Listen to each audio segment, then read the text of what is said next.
ಪದೇ ಪದೇ ಬೆಳಗಾವಿ ಒಳಗಡೆ ಇಂಥದ್ದು ಯಾಕೆ ಘಟನೆಗಳಾಗ್ತಾ ಇದೆ ಅನ್ನೋಂಥದ್ದು ಸರ್ಕಾರ ಇದ್ರ ಬಗ್ಗೆ ಆತ್ಮಾವಲೋಕನ ಮಾಡ್ಕೋಬೇಕಂತ ಹೇಳ್ತಾ ಇದ್ದೀನಿ. ಯಾಕಂದ್ರ ಏನೋ ಕೆಲ ನಾಡದ್ರೋಹಿ ಸಂಘಟನೆಗಳಿಂದ ಇಂಥವೆಲ್ಲ ಆಗ್ತಾ ಇದಾವ.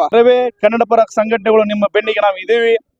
ನೀವು ಚಿಂತೆ ಇಲ್ಲದ ಯಾವುದೇ ರೀತಿ ಅಂಜಿಕೆ ಇಲ್ಲದ ನೀವು ಇಲ್ಲಿ ಬಂದ ಆಡಳಿತವನ್ನ ಮಾಡಬೇಕು. ನಿಮ್ಮ ಡೆವಲಪ್ಮೆಂಟ್ ಆಫೀಸರ್ ಪತ್ತಾಸರಿಗೆ ಭಾಳ ಮರದಿಂದ ಬೇದು ಸಿವಿಗಳಿ ಮಾಡಿಸಿದ್ದು, ಅದಕ್ಕೆ ಅವ್ರು ಮಾಡಿದ್ದು ಭಾಳ ತಪ್ಪು ಮಾಡ್ಯಾರ. ನಾವು ಈಗಾಗಲೇ ರಾಜ್ಯ ಸಾರಿಗೆ ಬಸ್ನಲ್ಲಿ ಕಂಡಕ್ಟರ್ಗೆ ಮರಾಠಿ ಮಾತನಾಡುವಂತೆ ಆಗ್ರಹಿಸಿ 2 ರಾಜ್ಯಗಳಲ್ಲಿ ಕರ್ನಾಟಕ ಮರಾಠಿ ಭಾಷಿಕರ ನಡುವೆ ಕಿಚ್ಚು ಹೊತ್ತಿಸಿದ್ದ ಘಟನೆ ತನ್ನಗಾದ ಬೆನ್ನಲ್ಲಿಯೇ ಮತ್ತೊಬ್ಬ ಮರಾಠಿ ಯುವಕ ಪುಂಡಾಟ ಮೆರೆದಿದ್ದಾನೆ.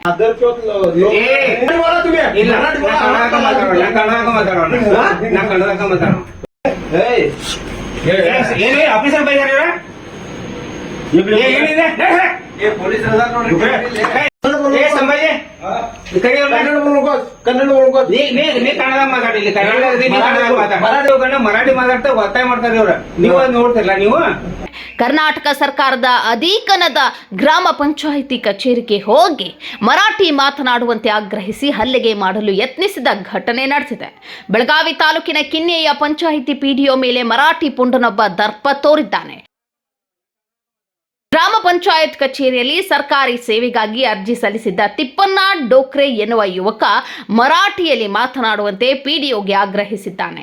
ಇಲ್ಲಿ ಮರಾಠಿ ಮಾತನಾಡುವುದಿಲ್ಲ, ನೀನೇ ಕನ್ನಡ ಮಾತಾಡು ಎಂದು ಹೇಳಿದ್ದಕ್ಕೆ ಸರ್ಕಾರಿ ನೌಕರ ಎಂಬುದನ್ನು ನೋಡದೆ ಅವಾಚ್ಯ ಶಬ್ದಗಳಿಂದ ನಿಂದನೆ ಮಾಡಿ ಹಲ್ಲೆಗೆ ಯತ್ನಿಸಿದ ಘಟನೆ ನಡೆದಿದೆ. ಈ ಸಂಬಂಧಿತ ವಿಡಿಯೋ ಸಾಮಾಜಿಕ ಜಾಲತಾಣದಲ್ಲಿ ಈಗ ವೈರಲ್ ಆಗಿದೆ. ಇದರ ಬೆನ್ನಲ್ಲಿಯೇ ಸರ್ಕಾರಿ ಅಧಿಕಾರಿಯ ಮೇಲೆ ಮರಾಠಿ ಮಾತನಾಡುವಂತೆ ಬೆದರಿಕೆ ಹಾಕಿ ಹಲ್ಲೆ ಮಾಡಲು ಮುಂದಾದ ಪುಂಡನನ್ನ ಬಂಧನ ಮಾಡುವಂತೆ ಬೆಳಗಾವಿ ಜಿಲ್ಲೆ ಕರ್ನಾಟಕ ರಕ್ಷಣಾ ವೇದಿಕೆ ಅಧ್ಯಕ್ಷ ದೀಪಕ್ ಗೊಡಗನಟ್ಟಿ ಒತ್ತಾಯಿಸಿದ್ದಾರೆ. ಬೆಳಗಾವಿಯಲ್ಲಿ ಮರಾಠಿ ಪುಂಡರಿಂದ ಕನ್ನಡಕ್ಕೆ ಧಕ್ಕೆ ತರುವ ಕೆಲಸ ಆಗ್ತಿದೆ. ಮರಾಠಿ ಭಾಷೆಯಲ್ಲಿಯೇ ಮಾತನಾಡುವಂತೆ ಪಿಡಿಒಗೆ ಮರಾಠಿ ಪುಂಡ ಆವಾಜ್ ಹಾಕ್ತಿದ್ದಾನೆ. ಮರಾಠಿ ಪುಂಡರು ಸರ್ಕಾರಿ ಅಧಿಕಾರಿಗಳಿಗೆ ರಾಜಾರೋಷವಾಗಿ ಜೀವ ಬೆದರಿಕೆ ಹಾಕುತ್ತಿದ್ದಾರೆ. ಬೆಳಗಾವಿಯಲ್ಲಿ ಎಂಇಎಸ್ ಪುಂಡರು ಶಾಂತಿ ಕದಡುವ ಕೆಲಸವನ್ನ ಮಾಡುತ್ತಿದ್ದಾರೆ. ಇವತ್ತು ಕರ್ನಾಟಕ ರಕ್ಷಣಾ ವೇದಿಕೆ ಏನು ನಿನ್ನೆ ಅವಮಾನ ಆದಂತ ಸ್ಥಳದೊಳಗಡೆನೆ ನಾವು ಇವತ್ತು ಬಂದು ಪಂಚಾಯತಿಯ ಅಭಿವೃದ್ಧಿ ಅಧಿಕಾರಿ ಜೊತೆ ನಾವೆಲ್ಲ ಕೂಡ ಇದೀವಿ ಅಂತ ಹೇಳಿ ಅವರ ಧೈರ್ಯ ತುಂಬುವಂತ ಕೆಲಸ ಮಾಡ್ತಾ ಇದೀವಿ.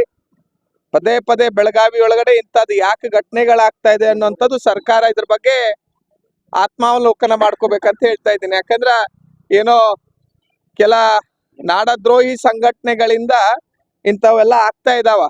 ಅಂತವನ್ನ ಸರ್ಕಾರ ಇಲ್ಲಿ ರಾಜ್ಯದಿಂದ ನಿಷೇಧ ಮಾಡುವಂತ ಕೆಲಸ ಮಾನ್ಯ ಸರ್ಕಾರ, ಮಾನ್ಯ ಮುಖ್ಯಮಂತ್ರಿಗಳು ಮಾಡ್ಬೇಕು. ಯಾಕಂದ್ರೆ ಇದರ ಗಂಭೀರತೆಯನ್ನ ಅರ್ಥ ಮಾಡ್ಕೋಬೇಕಂತ ಹೇಳ್ತಾ ಇದೀವಿ. ಇಲ್ಲ ಅಂದ್ರೆ ಮುಂದಿನ ದಿನಮಾನಗಳಲ್ಲಿ ಬೆಳಗಾವಿಯ ಕಾನೂನು ಸುವ್ಯವಸ್ಥೆಗೆ ಧಕ್ಕೆ ತರುವಂತ ಕೆಲಸ ಆಗ್ತದೆ. ಬೆಳಗಾವಿ ಹೊತ್ತಿ ಉರಿಯುವಂತದ್ದು ಆಗ್ತದೆ. ಅದು ಆಗ್ಬಾರ್ದು ಅಂದ್ರೆ ಸರ್ಕಾರ ಈ ತಕ್ಷಣವೇ ಇದ್ರ ಬಗ್ಗೆ ಸೂಕ್ತವಾದಂತ ಕ್ರಮವನ್ನ ತಗೊಳ್ಬೇಕು. ಮತ್ತೆ ಕನ್ನಡದ ಅಧಿಕಾರಿಗಳಿಗೆ ರಕ್ಷಣೆಯನ್ನ ಕೊಡಬೇಕು. ಕನ್ನಡದ ಅಧಿಕಾರಿಗಳ ಪರವಾಗಿ ನಿಂತ್ಕೋಬೇಕು. ಕನ್ನಡಕ್ಕೆ ಎಲ್ಲಿ ಅನ್ಯಾಯ ಆಗಿತ್ತೋ ಅಲ್ಲಿ ಸರ್ಕಾರ ಅಲ್ಲಿ ತಕ್ಷಣವೇ ಧಾವಿಸಿ ಅದರ ಬಗ್ಗೆ ಸೂಕ್ತವಾದಂತ ಕ್ರಮವನ್ನ ತಗೋಬೇಕು. ಮತ್ ಯಾರು ಅವಮಾನ ಮಾಡುವಂತ ಕೆಲಸ ಮಾಡ್ತಾರೆ ಅಂತವ್ರ ಮೇಲೆ ಮುಲಾಜಿಲ್ದೆ ಒಂದಿಬ್ಬರ ಮೇಲೆ ನೀವು ಕ್ರಮ ತಗೊಳ್ರಿ. ಮುಂದೆ ಯಾರು ಕೂಡ ಇಂಥದ್ದು ಮಾಡುವುದಿಲ್ಲ ಅಂತ ಹೇಳಿ ನನ್ನ ಸಲಹೆಯನ್ನ ಸರ್ಕಾರಕ್ಕೆ ಕೊಡ್ತೀನಿ. ಏನು ನಿನ್ನೆ ನಮ್ಮ ಕಿನೆ ಗ್ರಾಮ ಪಂಚಾಯತಿಯಲ್ಲಿ ಒಂದು ಘಟನೆ ನಡೆದಿತ್ತು.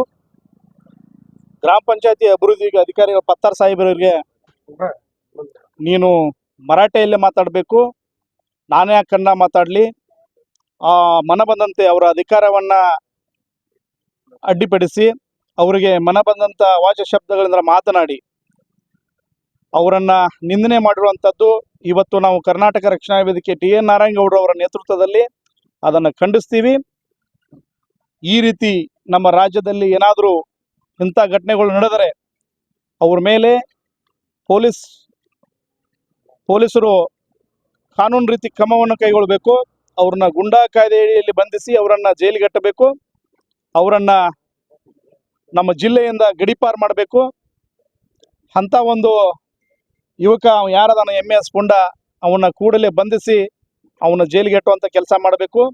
ಈಗಾಗಲೇ ಇಲ್ಲಿರುವಂಥ ಹೇಮಂತ್ ಪಾಟೀಲ್ ಅವರು ಅಧ್ಯಕ್ಷರಾಗಿರುವಂಥ ಅಧ್ಯಕ್ಷರು ಈಗಾಗಲೇ ನಮ್ಮ ಗ್ರಾಮ ಪಂಚಾಯತಿಯಲ್ಲಿರುವಂಥ ಮರಾಠಿ ಕಡತಗಳನ್ನು ತೆಗಿಸಿ ನಾವು ಕನ್ನಡದಲ್ಲಿ ಇನ್ನು ಮುಂದೆ ಉತ್ತಾರ ಕೊಡ್ತೀವಿ ಅನ್ನೋಂಥ ಭರವಸೆನೂ ಕೂಡ ನಮಗೆ ಇವತ್ತು ಕೊಟ್ಟಿದ್ದಾರೆ. ಮತ್ತು ಏನು ಹಲ್ಲೆ ಮಾಡಿದಾನ ಆ ಯುವಕನನ್ನ ಕೂಡಲೇ ಪೊಲೀಸರು ಅವನ್ನ ಬಂಧಿಸಿದ್ದಾರೆ. ಆಲ್ರೆಡಿ ಅವನ ಮೇಲೆ 207 ಕೇಸ್ಗಳನ್ನು ಹಾಕೋದ್ರ ಮುಖಾಂತರ ಅವನ ಜೈಲಿಗೆ ಎಟ್ಟಬೇಕಂತೇಳಿ ಪೊಲೀಸ್ ಮಾನ್ಯರಲ್ಲಿ ವಿನಂತಿ ಮಾಡ್ಕೊಳ್ತೀವಿ. ಏನು ಅಧಿಕಾರಿ ಯಾವುದೇ ರೀತಿ ಅಂಜುವಂಥ ಅಳುಕುವಂಥದ್ದು ಏನಿಲ್ಲ. 7 ಕೋಟಿ ಕನ್ನಡಿಗರು ಕರವೇ ಕನ್ನಡ ಪರ ಸಂಘಟನೆಗಳು ನಿಮ್ಮ ಬೆನ್ನಿಗೆ ನಾವು ಇದ್ದೀವಿ. ನೀವು ಚಿಂತೆ ಇಲ್ಲದ ಯಾವುದೇ ರೀತಿ ಅಂಜಿಕೆ ಇಲ್ಲದ ನೀವು ಇಲ್ಲಿ ಬಂದ ಆಡಳಿತವನ್ನ ಮಾಡಬೇಕು, ನಿಮ್ಮ ಜೊತೆಗೆ ನಾವಿರ್ತೀವಿ ಅಂತೇಳಿ ಧೈರ್ಯವನ್ನ ತುಂಬಲಿಕ್ಕೆ ಇವತ್ತು ನಮ್ಮ ಕಿನಿ ಗ್ರಾಮ ಪಂಚಾಯತಿ ಏನು ನಿನ್ನೆ ಘಟನೆ ನಡೆದಿತ್ತು ಅದೇ ಸ್ಥಳಕ್ಕೆ ಇವತ್ತು ಬಂದು ಭೇಟಿ ಕೊಟ್ಟಿರುವಂಥದ್ದು. ಡೆವಲಪ್ಮೆಂಟ್ ಆಫೀಸರ್ ಪತ್ತಾ ಸರ್ಗೆ ಭಾಳ ಮರಾಠಿನೇ ಬೇದು ಶಿವಿಗಳಿ ಮಾಡಿಸಿದ್ದು, ಅದಕ್ಕೆ ಅವ್ರು ಮಾಡಿದ್ದು ಭಾಳ ತಪ್ಪು ಮಾಡ್ಯಾರ. ನಾವು ಆಮೇಲೆ ನಮ್ಮ ಕಾನೂನು ಅವ್ರಿಗೆ ಕಾನೂನಿಗೆ ಇದು ಮಾಡಬೇಕು. ಅವ್ರು ನಮ್ಮ ಕಾನೂನು ಮಾಡಿಸ್ಬೇಕು. ಇನ್ನೊಂದು ಹೇಳ್ಬೇಕಂದ್ರೆ ನಮ್ಮ ಕಡೆಯಿಂದ ಪಂಚಾಯತಿ ವತಿಯಿಂದ ಅವ್ರ ನಮ್ಮ ಎಲ್ಲ ಭಾಷೆಗಳು ಮರಾಠಿ ಇರಲಿ ಯಾವುದೇ ಭಾಷೆಗಳು ಇರಲಿ ನಾವು ಇರೋ ಚೆನ್ನಾಗಿರಲಿ ಊರಾಗಿರ್ತೇನು ಕೇಳೋರು ಹಿಂಗೆ ಮಾಡ್ಕೊಂಡು ನಮ್ಮ ಇದ್ರಾಗ ಗಲಾಟೆ ಮಾಡೋದು ವಿಚಾರ ಮಾಡ್ಯಾರ. ಅದ್ರ ಸಲಾಗ ಅವ್ರ ಮೇಲೆ ಕ್ರಮ ತಗೋಬೇಕು ಅಂತ ನಾವು ಮನವಿ ಮಾಡ ನಿಮ್ಮ ಮಾಡ್ತೀನಿ. ಮತ್ತು ಡಾಕ್ಯುಮೆಂಟ್ಸ್ ಏನಿದೆ ನಮ್ಮ ಪಂಚಾಯತ್ನಾಗ ನಾವು ಟ್ರಾನ್ಸ್ಲೇಷನ್ ಮಾಡಿದ್ವಿ ಮರಾಠಿ ಕನ್ನಡ. ಯಾಕಂದ್ರೆ ನಮ್ಮ ಇರೋದು ಊರು 8 ಊರು ಮರಾಠಿ ಪೀಪಲ್ಸ್ 90% ಮರಾಠಿ ಇದ್ದಾರೆ. ಅವ್ರಿಗೆ ಗೊತ್ತಾಗ್ಬೇಕು ನಾವು ಮರಾಠಿ ಇತ್ತು ಕನ್ನಡನಾಗ ಅವೆಲ್ಲ ಡಾಕ್ಯುಮೆಂಟ್ಸ್ ತೊಗೊಂಡು ಅವನ ಕಡೆ ಕನ್ನಡನಾಗ ಎಲ್ಲ ನಮ್ಮ ಉಚ್ಚಾರಗಳು ಇನ್ನು ಮುಂದೆ ನಾವು ಇದು ಎಲ್ಲರಿಗೂ ಕೊಟ್ಟಂತೆ ನನ್ನ ಮಾತು ಹೇಳಿ ಮುಗಿಸ್ತೇನೆ. ಹೀಗಾಗಿ ಪೊಲೀಸ್ ಇಲಾಖೆ ಸ್ವಯಂ ಪ್ರೇರಿತ ದೂರು ದಾಖಲಿಸಿಕೊಂಡು ಆರೋಪಿಯನ್ನ ತಕ್ಷಣ ಬಂಧಿಸಿ ಕಠಿಣ ಕ್ರಮ ಕೈಗೊಳ್ಳಬೇಕು ಎಂದು ಆಗ್ರಹಿಸಿದರು.